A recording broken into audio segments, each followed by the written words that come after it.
Hello, हमें question given है। हमें दिया गया है कि यदि एक अतिपरवलय की नाभियां दीर्घवृत्त X square by 9 plus Y square by 25 equal to 1 की नाभियों के समान है तथा अतिपरवलय की उत्केंद्रता दीर्घवृत्त की उत्केंद्रता का 15/8 गुना है, तो अतिपरवलय पर बिंदु √2 14/3 √2 5 की छोटी नाभि दूरी बराबर है। ठीक है, तो देखते हैं कैसे क्वेश्चन को सॉल्व करेंगे हम। अब स्मॉलर फोकल डिस्टेंस बतानी है, मतलब जो सबसे छोटी डिस्टेंस होगी वो बतानी है। तो देखते हैं, सबसे पहले हमें क्या गिवन है। अतिपरवलय की नाभियां दीर्घवृत्त की नाभियों के समान है। ठीक है, तो X square by 9 plus Y square by 25 equal to 1 given है। ठीक है, तो हमें इसकी नाभि कितना होगा, ये हो जाएगा बी मल्टीप्लाई ई, क्योंकि B is greater than A. तो इस वाले कंडीशन में हम क्या करेंगे, X square by 9 plus Y square by 25 equal to 1 है। तो यहाँ पे ए स्क्वायर की वैल्यू कितनी हो गई है,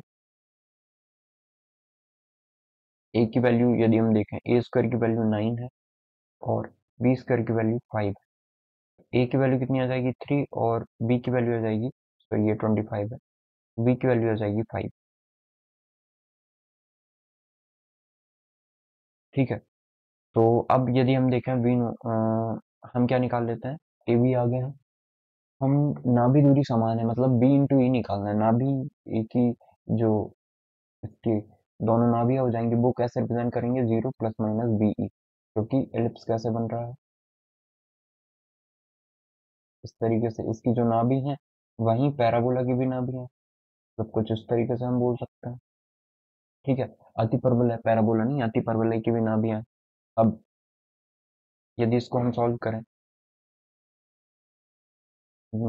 तो हम ये बोल सकते हैं कि सबसे पहले हम आगे बढ़ते हैं। अब हमें यदि बी निकालना, मतलब ई की वैल्यू चाहिए। ई की वैल्यू कैसे निकलेगी, परवलय के लिए ये होता है 1 माइनस का हो जाता है ए स्क्वायर माइनस का बी स्क्वायर, क्योंकि इस वाले के लिए फॉर्मूला ये होगा।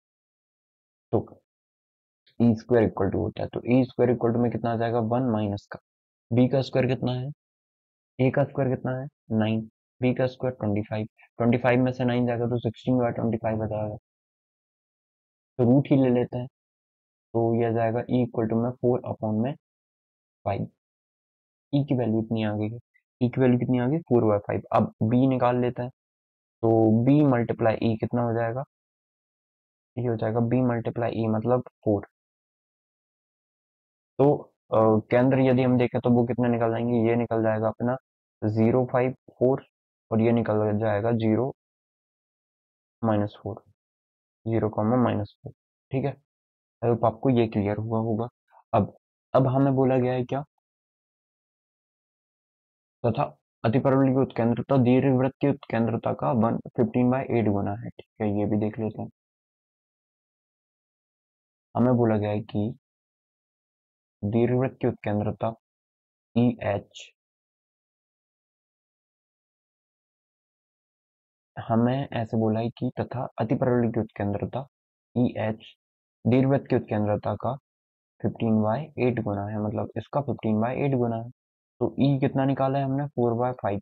इसका यदि हम 15/8 गुना निकालें, तो वो ई एच के इक्वल हो जाएगा। 4 से ये 2 टाइम, 5 से ये 3 टाइम, मतलब ई ई एच कितना आ गया है, उत्केंद्रता ऑफ हाइपरबोला या अतिपरवलय 3/2 आ गया है। ठीक है, तो अतिपरवलय पर बिंदु की छोटी नाभि दूरी बराबर है, हमें ये बताना है। ठीक है, तो सबसे पहले इसके लिए तो हमें क्या निकालना पड़ेगा, अतिपरवलय के दोनों पॉइंट निकालने पड़ेंगे, तभी तो हम बता पाएंगे, है ना। तो अतिपरवलय को यदि हम ऐसे बोलें कि एक्स स्क्वायर अपॉन में कैपिटल ए स्क्वायर और वाई स्क्वायर अपॉन में capital B square equal to में 1, जहाँ पे b square is greater than a होगा। ठीक है, तो बी इंटू हमें क्या निकालना पड़ेगा, ई एच इक्वल टू में कितना आ जाएगा, ये फोकल डिस्टेंस आ जाएगी, मतलब उसकी लेंथ। तो हमें पता है दोनों ही हमारे इसके इक्वल है, तो 4 होगा, तो ये 4 हो जाएगा। ठीक है, तो अब हम इसको सॉल्व करें, तो बी कितना है हमारा, बी हमें पता नहीं है, ई एच पता है, ई एच कितना 3/2 है, बी निकालना है। तो b कितना आ जाएगा 8/3। ठीक है, कितना आ जाएगा 8/3। तो b आ गया है 8/3। अब हम a निकाल लेते हैं। a निकालने के लिए हम इसका फॉर्मूला यूज करते हैं E² h इक्वल टू कितना होगा 1 प्लस का a² अपॉन में b²। यही फॉर्मूला यूज होगा तो E²h कितना आ जाएगा, ये कितना था E²h, ये था 3/2। 3/2 मतलब 9/4 इक्वल टू में 1 प्लस a² बाय b²। तो a² बाय b² का मतलब b² तो हमें पता है कितना है, 8/3 है। 8/3 मतलब 8/3 64/9।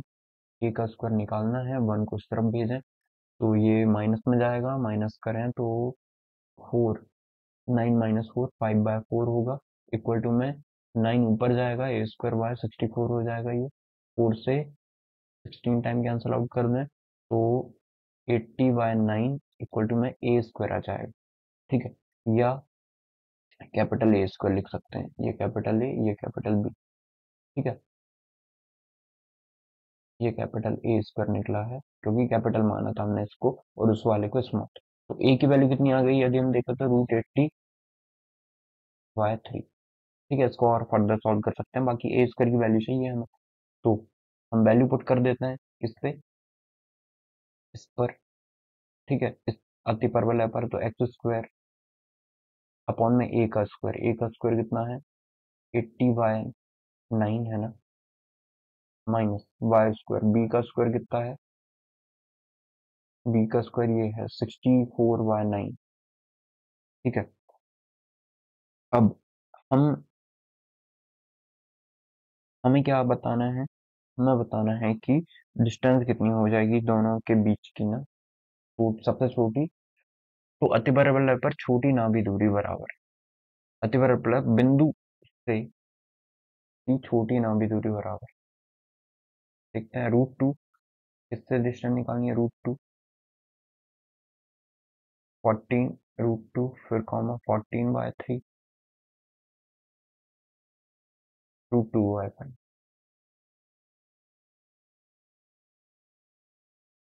√2/5। इससे डिस्टेंस निकालनी है। तो स्टैंडर्ड इक्वेशन यदि हम लिखें तो वो कितनी हो जाएगी, ये होती है, एक सेकंड, यहाँ पे -1 के इक्वल होती है ना ये। हाँ, ये -1 के इक्वल होती है तो हम यहाँ पे भी -1 ले लेंगे। ठीक है, अब सारी वैल्यूज आ गई है। अब हम एक काम करते हैं, हम डायरेक्ट्रिक्स निकाल लेते हैं। डायरेक्ट्रिक्स कैसे निकले, ये डायरेक्ट्रिक्स निकाल देते हैं ताकि हम स्मॉलर डिस्टेंस बता पाए। ठीक है, ये डायरेक्ट्रिक्स है। तो ये y इक्वल टू कितना हो जाएगा, y इक्वल टू में ये होती है b अपॉन में प्लस माइनस b अपॉन में E H, hyperbola of ellipse, sorry eccentricity of hyperbola. तो अब हम ये निकालें तो y की वैल्यू, तो अब हमें पता है कि जो स्मॉलर डिस्टेंस होगी इसकी, ठीक है, फोकल की स्मॉल डिस्टेंस, तो वो हम किससे निकाल सकते हैं कि p, जो s होता है हमारा, s यदि ना भी मान लें तो sp और p ये डायरेक्ट्रिक्स है, डायरेक्ट्रिक्स को हम m मान लेते हैं। तो ps और pm की जो डिस्टेंस होगी इनके बीच का रेशियो e निकलेगा, तो ps निकालना है हमें। ठीक है, तो ps अपॉन में pm इक्वल टू कितना निकलता है e, तो ps इक्वल टू में epm, ये स्मॉलर डिस्टेंस निकल के आ जाएगी। ठीक है, pm क्या निकल के आ जाएगी, स्मॉलर डिस्टेंस। ओके, अब यदि हम निकालना चाहें कि जो डायरेक्ट्रिक्स है, डायरेक्ट्रिक्स कितनी आ जाएगी वो निकाल लेते हैं। तो आप s को ये p मान लेते तो ये आ जाता। ठीक है, तो इस तरीके से आप ऑब्जर्व करके ले सकते हैं। तो p हमने ये माना हुआ है, तो पी एस, सबसे पहले हम क्या निकाल लेते हैं, डायरेक्ट्रिक्स की इक्वेशन। तो वो निकल जाएगा y इक्वल टू में निकलेगा, वो कितना होता है b अपॉन में प्लस माइनस b अपॉन में ई एच, यही होता है डायरेक्ट्रिक्स की इक्वेशन। तो ये होगी, b कितना है हमारा, b हमने निकाला हुआ है, b कहाँ पे है, ये है b²। बी स्क्वायर कितना है 9/8/3, ठीक है। और ई एच कितना है, ई एच इसेंट्रिसिटी या फिर उत्केंद्रता 4/5 है।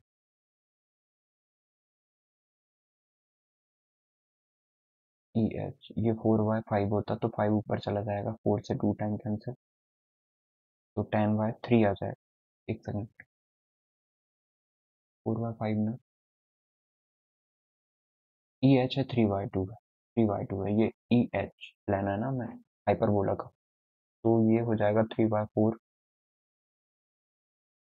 बी कितना है, बी है 8/3, तो ये कितना है ई एच 3/2, 3/2,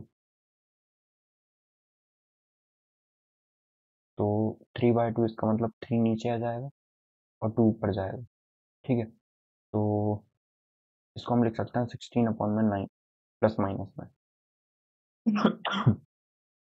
तो ये निकल गया 16/9।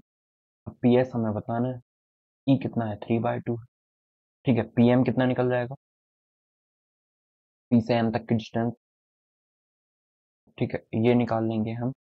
परपेंडिकुलर डिस्टेंस निकाल लेते हैं इस पॉइंट की इससे डिस्टेंस, ये कितना है y इक्वल टू में 16/9 है, तो ये निकल जाएगा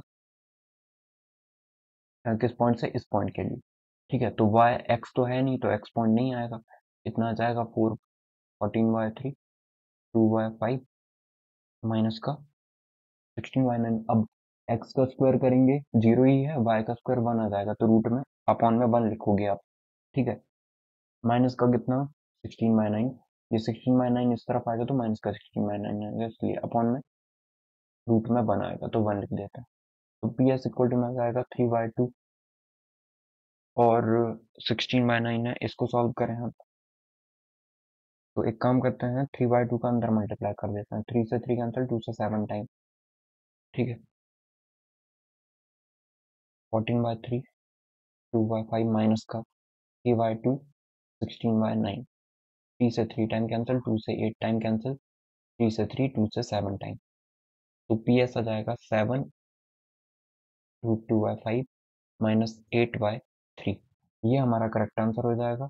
ओके, देखते हैं मैच किसके साथ कर रहा है, 7√2/5 माइनस 8/3, ऑप्शन नंबर 2 हमारा करेक्ट आंसर हो जाएगा। आई होप आपको समझ में आया होगा हमने इस क्वेश्चन को कैसे सॉल्व किया है। Your correct answer is option number 2, 7 root में 2/5 माइनस 8/3। Thank you.